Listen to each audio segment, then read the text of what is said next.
À 8h30, c'est Bruno Le Maire qui sera l'invité de Jean-Jacques Bourdin ce matin, le ministre de l'économie. On en parle avec vous, Nicolas Dose. Que faut-il retenir sur le terrain économique de l'intervention d'Emmanuel Macron? Alors le plan d'urgence économique est prolongé au-delà du 11 mai, ça va durer des mois après le 11 mai, ça ne va pas s'éteindre d'un coup. Après, il va être renforcé, notamment pour les secteurs les plus fragiles. Et là, il y a la possibilité peut-être d'annuler des prélèvements obligatoires, des charges.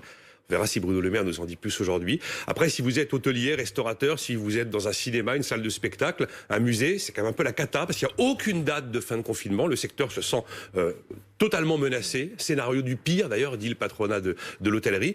Et puis, pression à nouveau du chef de l'État sur les banques pour qu'elles repoussent des échéances ou sur les assureurs pour qu'ils en fassent davantage. Nicolas, il y a une annonce aussi destinée aux Français les plus fragiles. Aide exceptionnelle, mais pas de montant aussi pour les familles les plus modestes, les étudiants les plus précaires. Il y aura une nouvelle loi rectificative de finances en Conseil des ministres demain, qui notamment va valider ce plan qui n'est plus de 45 milliards, mais qui est de 100 milliards maintenant prévu. Nous sommes donc partis pour un deuxième mois de confinement. Est-ce qu'on a une idée de combien ça va coûter? Basiquement, on a envie de multiplier par 2 l'estimation de l'INSEE qui nous avait dit 30 jours, 3 points de PIB, 30 jours, 70 milliards d'euros. Ouais, sauf qu'un deuxième mois, ça coûte plus cher qu'un premier mois. Vous avez vu la facture du chômage partiel, elle explose complètement. Vous avez des boîtes qui peuvent tenir 30 jours, 40 jours, mais 60 non, 70, 80 non.